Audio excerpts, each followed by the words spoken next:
Hey guys, what's going on? SomeZombieDude here, and today I'm playing some Saints Row 2, and I want to talk to you guys about Saints Row the Third. I've always loved the Saints Row game because they just give you better weapons, better vehicles, and it really increases your experience while playing the game. They have some pretty good storylines, and there's really never a dull moment in the game. I have very few things that I don't like about it. One being the respect level you have to get to perform a mission.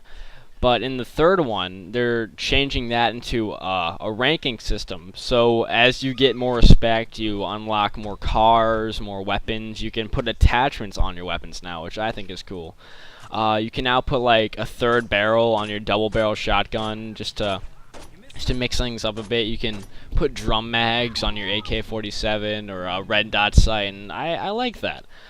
But one thing that I'm really excited to see what they do is what they do with the storyline. Because if you follow this game, you know there's been a lot of cliffhangers in it, like what happened to Donnie, what's going on with Dex. Are you going to be seeing him in Steelport? And these new gangs seem really interesting, like the new Luchadores and Morningstar. These are some gangs types of gangs we've never really seen before. Morningstar is more like a mafia, and the Luchadors are like by far the craziest gang we've ever seen. We've never really seen a gang that runs around the city in masks and paint, just blowing stuff up.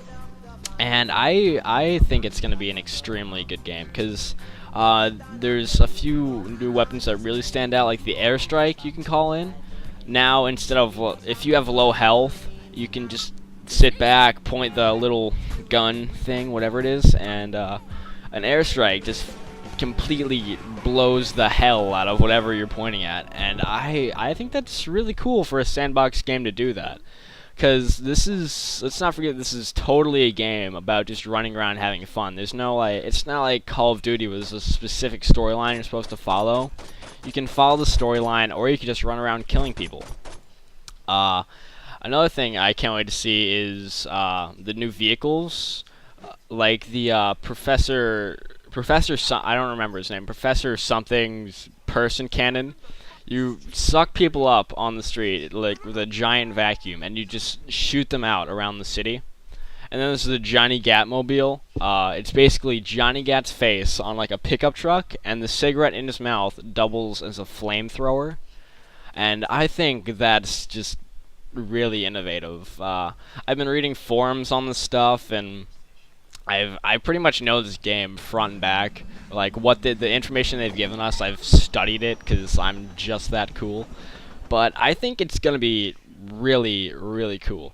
Cause you know, as the story like goes on, now that you're out of Stillwater and you're moving on to a new city, it's kind of the feeling that that the other two games had, where you're not as powerful as you once were. Like the first level is you basically get arrested when you're robbing a bank, and that's something you're not used to because since you own Stillwater, the cops just let you do whatever you want. But you get arrested by a security force from Steelport that's controlled by Morningstar, and they say like, hey, listen, if you don't give us some of your profit, then we're gonna destroy you. And knowing the Saints and what they do, they don't take too kindly to that. So the leader, which is you round up a bunch of your guys and you go down to Steelport and you basically just wreak havoc. From what I've read on the Saints Row website, Steelport is a totally broken down city. Like, if you thought Stillwater had problems, then you're not going to believe what Steelport is. Because Steelport, basically, they have a crack house on like every street. There are hookers everywhere. Pimps are just out of control, and the gangs run everything. Oh, and the gangs. I only mentioned two. There's another one called the Deckers. The Deckers, they're like more of a computer gang. They hack, and they're not too good with like. Well, I don't really know if they're good with weapons or not, but I wouldn't assume they are because they're more like computer nerds than a gang, really. Like their leader, Matt Miller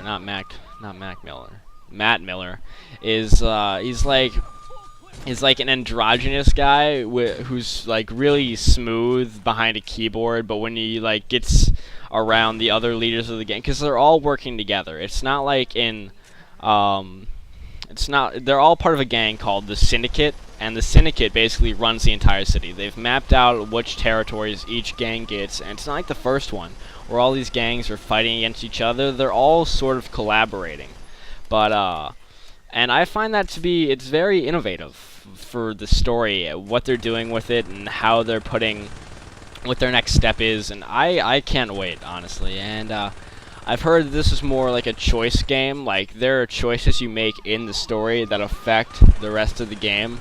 I heard this in a video that I was watching on YouTube from Saints Row. Like at one point, there's a boat full of imported, like, of enslaved hookers, basically. And what you can do is you can either destroy the boat and get better weapons, or you can sell the boat back to the Syndicate and get more money. So these are choices that it's definitely going to depend on what kind of person you are, like how you like to play the game. Like if you want to get money to buy those weapons, or if you just want those weapons. I'm not sure what they're doing with the whole cribs thing, because I remember you could just randomly buy cribs in the last one, and you could deck it out. You could put stripper poles, a grand piano. You could get a 50-inch plasma screen and have a rotating bed. I don't know what they're doing, cause like with cheats in this one, because I know sandbox games are sometimes very cheat oriented. Like they're not as lenient. I mean, not as more uptight about what they do with the game now that it's like, oh yeah, if you want a UFO, just type in this on your phone and you can get it. It'll appear in your garage. But I don't know what they're doing, because it seems that you can just find these weapons on the street, because in the video I was watching, there are these things called the Atlas gloves or the Automatos gloves or something, and at one point the guy just runs up and picks them up off the ground, and what these weapons do is when you punch someone, they explode. Like they're obliterated. There's nothing left of them, and it's a really cool weapon. And there's another part in the video where there's a stag jet. Stag is basically the police force in the game for Steelport. So there's just a jet lying like in a parking lot off the side of the street, and you just run up in it and you grab it and go. It's kind of half jet, half helicopter. It hovers, but if you want to, I think you press like the A button, and it goes into like warp speed and just fly it around, do like barrel rolls and all that. And that's just really, really cool. So this is probably the game at the top of my list. Most people are like, "What? Are you crazy? Are you stricken with madness? This is supposed to be about." This year is supposed to be about Gears of War 3 and Modern Warfare 3, Battlefield 3. How could you not love these games? But I will be talking about all those. I plan on doing the same thing as I did in this video with those. Like, I'll play Battlefield 2 and talk about Battlefield 3. Or I'll play Gears of War 2 and talk about Gears of War 3. You know, you get the idea. So I just thought that was a cool, interesting thing I could do to keep people more interested, and it makes more sense to talk about that playing the game before it than if I was talking about Gears of War 3 while playing Black Ops. That wouldn't make as much sense. But I think that Saints Row is definitely on the top of my list. If I had to choose a game to get, it'd probably start Saints Row, Modern Warfare 3, then Battlefield 3.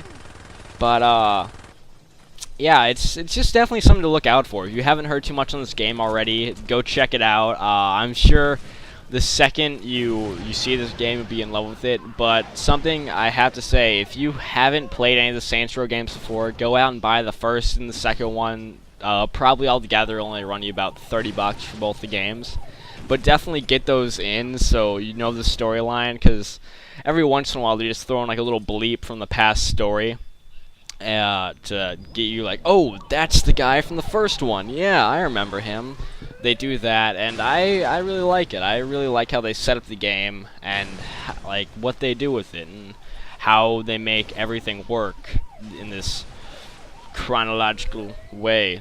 I don't even know if that's the correct word for that. It's probably not. Well, whatever. So remember to rate and comment, and I'll see you guys later.